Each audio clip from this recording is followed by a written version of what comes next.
मुख्तस कर दी है। आपको याद होगा कि जब उन्होंने कश्मीर पर आर्टिकल 370 मनसूख करके यकतरफा तौर पर उसको जम कर लिया था, उससे पहले भी इसी किस्म की करारदादें इन्होंने अपनी पार्लियामान में पास की थी। उनका अपना खुद का कोई नहीं है कि वो खुद क्या करना चाहते हैं, कैसे करना चाहते हैं। उनको इधर से मदद मिलती है तो वो उधर काम करते हैं, नहीं तो नहीं। और जो दूसरी ड्रिल आपने प्रैक्टिस करनी है कि आप जब फायर कर रहे हैं और आपका मैगजीन खाली हो जाता है तो आपने मैगजीन चेंज कैसे करना है, क्योंकि दोनों कंट्रीज इस वक्त आपस में इस बात पे लड़ रही हैं 77 सालों से, कश्मीर हमारा है, कश्मीर हमारा है। आर्टिकल 370 को इन्होंने रद्द किया था और ये फैसला किया था कि आज के बाद से कश्मीर की मुतनाज़ा हैसियत ख़त्म करके उसको यूनियन टेरिटरी का हिस्सा बना लिया जाएगा। भारतीय वज़ीर आज़म नरेंद्र मोदी का दौरा मकबूजा कश्मीर, कंट्रोल लाइन के दोनों अतराफ कश्मीरियों का यौम एहतजाज, हड़ताल का ऐलान, आज़ाद कश्मीर में शहर शहर रैलियाँ निकाली जाएंगी। नमस्कार दोस्तों, भारत के प्रधानमंत्री मोदी जी इस वक्त कश्मीर के दौरे पर है। कश्मीर में रोज़ नई नई डेवलपमेंट हो रही है और कश्मीर काफ़ी तेज़ी से तरक्की कर रहा है, लेकिन पाकिस्तान अभी भी खून के आंसू बहा रहा है, क्योंकि पाकिस्तान भारत की तरक्की देख करके हमेशा से खून के आंसू बहाता है। खुद की तबाही तो पाकिस्तान ने फेर रखी, साथ ही POK को भी पाकिस्तान ने बर्बाद कर दिया है। पाकिस्तानियों को डर है कि कश्मीर में जिस तेज़ी से तरक्की हो रही है, कहीं भारत जल्दी से कहीं POK भी ना ले ले। पहले वो कानूनी तौर पर और आईनी तौर पर ज़रूरियात पूरी करते हैं और उसके बाद आगे बढ़कर फौजी कार्रवाई के जरिए उस इलाके पर कब्जा कर लेते हैं। यही सब कुछ उन्होंने आर्टिकल 370 को वायलेट करने के बाद किया था और अब यही सारी कार्रवाई वो आज़ाद कश्मीर और गिलगित बल्तिस्तान पर कब्जे के लिए डाल चुके हैं। कार्रवाई मुकम्मल है, कानूनी और आईनी तौर पर उनके पास अब जवाब आ चुका है। अब वो पूरी दुनिया में ये एक जवाब बना चुके हैं कि वो आज़ाद कश्मीर और गिलगित बल्तिस्तान भारत का हिस्सा है। भारत की पार्लियामान ने उसको तस्लीम कर लिया है, सीटें मुख्तस कर दी हैं, आइन में तब्दीली हो चुकी है, लिहाजा अब सिर्फ जंगी कार्रवाई की ज़रूरत है और उसके लिए उनकी फौजें पहले ही हमारी सरहदों के बिल्कुल साथ आकर खड़ी हो चुकी हैं। ये बात तो कांग्रेस के लीडर्स भी कह रहे हैं कि अगर नरेंद्र मोदी की हुकूमत इलेक्शन से पहले पाकिस्तान के किसी इलाके पर कब्जा कर लेती है या गिलगित बल्तिस्तान या कश्मीर को भारत का हिस्सा बना लेती है तो फिर दुनिया की कोई ताकत उसको अगला इलेक्शन जीतने से नहीं रोक सकती। और ये बात बहुत अच्छी तरह नरेंद्र मोदी को भी मालूम है कि इस वक्त जो पूरे भारत के अंदर अगर कहीं पे उसको मज़ाहमत का सामना भी है तो वो दम तोड़ जाएगी अगर ये पाकिस्तान के खिलाफ एक बड़ी जंगी कार्रवाई करके कोई कामयाबी हासिल कर लें। और जैसे कि कहा कि अब सूरत हाल यहाँ पहुँच चुकी है कि पाकिस्तानी कौम मुकम्मल तौर पर इस खतरे से गाफिल है। पाकिस्तान में जब किसी को ये बताओ कि भारत जंगी तैयारियां कर रहा है, तंज और मजाक उड़ाया जाता है कि आप बहुत अरसे से सिर्फ ये चूरन बेच रहे हैं कि भारत हमला करने आएगा, आज तक तो उसने किया नहीं। लेकिन भारत के इंतखाबात अब सर पे हैं, भारत की जंगी तैयारियां मुकम्मल हैं, उसकी नॉर्दर्न कमांड, उसकी सदर्न कमांड और साउथ वेस्टर्न कमांड बिल्कुल डिप्लॉयड है हमारी सरहदों के साथ। पिछले 1.5 साल से मुसलसल हर हफ्ते वो डिवीजन और कोर लेवल की एक्सरसाइजेस कर रहे हैं। दुनिया का हर हथियार उन्होंने तजुर्बा करके देखा है। जदीद टेक्निक्स जंग करने की यूक्रेन जंग से और इसराइली टेक्निक्स जो वो गाज़ा में इस्तेमाल करने की कोशिश कर रहा है और उनके हथियारों की जो परफॉर्मेंस है उस सब के मुताबिक अपने आप को वो तरतीब देकर पाकिस्तान के खिलाफ मुनज़्ज़म हो चुके हैं। और अस्करी तौर पर अब किसी को कोई शक नहीं है कि जो अरबों डॉलर इन्होंने खर्च किया है सिर्फ जंगी तैयारियों में, असलहा फायर करने में, पेट्रोल और डीजल जलाने में, वो बिला वजह नहीं है। और जो उनका डिप्लॉयमेंट पॉस्चर है वो एग्रेसिव है, वो इन्वेजन लेवल पॉस्चर है। वो इसलिए नहीं है कि पाकिस्तान हमला करेगा तो वो एक दिफाई जंग लड़ेंगे, वो पॉस्चर इसलिए है कि उन्होंने सरहद पार करके पाकिस्तान को 2 हिस्सों में काटना है और पाकिस्तान के बड़े बड़े इलाकों पर कब्जा करना है। पाकिस्तान में जो कुछ ये दुश्मन पाकिस्तान के खिलाफ कर रहा है वो एक मजहबी नजरिए के तहत कर, कल हो, एक हफ्ते के बाद हो, वक्त का तयन अल्लाह बेहतर जानता है। लेकिन जो पॉस्चरिंग है, जो जियो पॉलिटिकल एनवायरनमेंट है, जो इंडिया के अंदर पॉलिटिकल एनवायरनमेंट है, जो उनके इलेक्शंस आ रहे हैं, जो वो लैंग्वेज और नैरेटिव बिल्डिंग वो इस्तेमाल कर रहे हैं, जो कानून साजी वो कर रहे हैं, जो फौजों की डिप्लॉयमेंट और ट्रेनिंग कर रहे हैं, वो सब एक बात की तरफ इशारा कर रही है कि हमारे पास अब वक्त नहीं है। इस जंग को आप जंग का नाम दें या ये कहें कि भारत के साथ हमारा कोई तसादुम होगा, जो मर्जी नाम आप इसको देते रहें, लेकिन हमारी किताबों में सईदी रसूलुल्लाह की हदीस और बिशारतों में इसी जंग को ग़ज़वा-ए हिंद कहा गया है। अब पाकिस्तानी कौम को शऊरी तौर पर, नज़रियाती तौर पर, रूहानी तौर पर ग़ज़वा-ए हिंद की तैयारी करनी है। गज़ा की जंग ने आपको एक बात दिखा दी है कि हथियारों का फ़र्क कोई मायने नहीं रखता है। करते नहीं कर पाते। और डेवलपमेंट आपने कहा किस तरफ ज़्यादा है?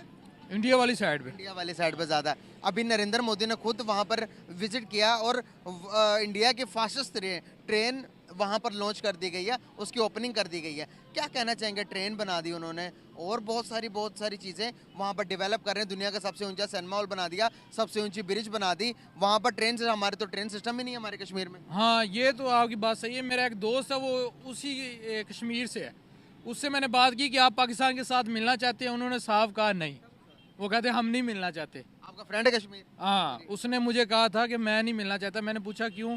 कहता यार पहले मिलना चाहते थे लेकिन कहते अब नहीं, अब इधर उनको ज़्यादा फैसिलिटी नज़र आ रहे थे। पहले उनका था माइंड, लेकिन जब इमरान खान ने ये स्पीच की, उन्होंने कहा इमरान खान ने स्पीच तो बहुत अच्छी की लेकिन उससे उनके उधर काम ख़राब हो गया, उधर जो उन्होंने वो डाल दिया। बिल्कुल सही हुआ। कैसे देखते हैं आप कि अभी स्विट्जरलैंड ने कहा कि हम $100 बिलियन इन्वेस्ट करने जा रहे हैं इंडिया में। $100 बिलियन वो इन्वेस्टमेंट करेंगे। वो स्विट्जरलैंड, आपको पता है कि पहाड़ों में, उन्हें ऑलरेडी पता है कि पहाड़ों में किस तरह से इन्वेस्टमेंट की जाती है और टूरिस्ट को कैसे अट्रैक्ट किया जाता है। $100 बिलियन कश्मीर में लगते हैं फॉर एग्जाम्पल। क्या सिनेरियोज होंगे कश्मीर के? मैं तो कहता हूँ अच्छी बात है, लगने दें। अगर इधर नहीं डेवलपमेंट हो रही, उधर तो हो रही है। उनके मुताबिक अगर उनको आज़ादी दी जाती है, हर चीज़ किया जाता है तो वो ठीक है उनके लिए। हम इसको नहीं संभाल पा रहे। ये जो पाकिस्तान हमारे पास है, इधर ना इलेक्शन टाइम पे होते हैं, ना इधर कोई देखिए इलेक्शन होने थे अगस्त से बाद सितंबर में, अब क्या डेट है, आज आ गई फरवरी में आई अभी तक। और जब इलेक्शन होते हैं उसके बाद प्रेसिडेंट बनना होता है, प्राइम मिनिस्टर बनना होता है, अभी तक नहीं बना हुआ। और ये इधर की थोड़ी सी सियासत और हर चीज़ गुज्जल मुज्जल है तो ना। आपने अगर ये 2 ड्रिल्स प्रैक्टिस कर ली हैं तो सर्वाइवल में आपका गुजारा हो जाएगा। एक ड्रिल जैसे बताया था, निकाला, कॉक किया, एम किया और फायर किया। लेकिन जैसे ही आप फायर करेंगे, जाहिर है एक पॉइंट पे मैगजीन खाली हो जाएगा और जब मैगजीन खाली होगा तो फिर आपने क्या करना है। तो हमने इस दफ़ा ये किया कि इसमें सिर्फ 1 राउंड डाला है। इसका मतलब मैं 1 राउंड फायर करूंगा, ये खाली हो जाएगी, फिर मैं मैगजीन चेंज करूंगा।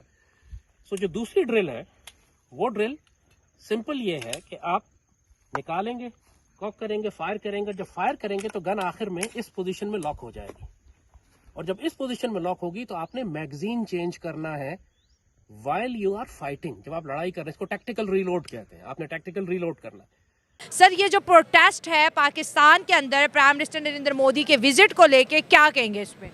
ये तो सबसे पहले तो हमारे लिए सबसे स्यातरीन दिन तभी था जब 370 हटाया गया है। अच्छा। और उसके बाद से ही जो है हम जो है ना वो इस चीज़ को लेके बड़ा वैसे ही गुस्से में है। उसके साथ साथ अब जो है वो वहाँ पे जो पॉलिटिकल जो इवेंट करने जा रहे हैं, जहाँ पे वो स्पीच करने जा रहे हैं, वो तो ऑब्वियसली सरासर गलत है। गलत है आप ये कहते हैं। Exactly। लेकिन कश्मीर की आवाम तो बड़े खुश हैं, वेलकम मोदी के नारे लगा रहे हैं। वो जो इन्होंने वहाँ पे हिंदू आबादी को इंक्रीज़ कर रहे हैं कंपैरेटिवली मुस्लिम, वो सारे वो कह रहे हैं। अदरवाइज़ तो कश्मीरी तो इंडिया के साथ जाने नहीं चाहते।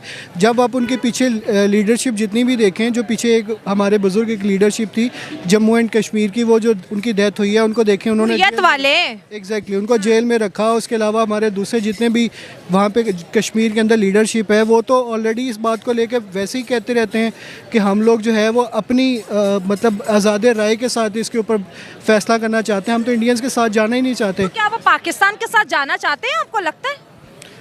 ये डिपेंड करता है कि पाकिस्तान उनको किस तरह से डील करता है। ऑब्वियसली हमारी तो ख्वाहिश है कि वो हमारे साथ आएँ और उम्मीद भी है कि वो हमारे साथ आएंगे। सर, इस वक्त वहाँ पर देखें, अगर हम डेवलपमेंट की बात करें, जम्मू एंड कश्मीर में नो डाउट बहुत डेवलपमेंट होगी।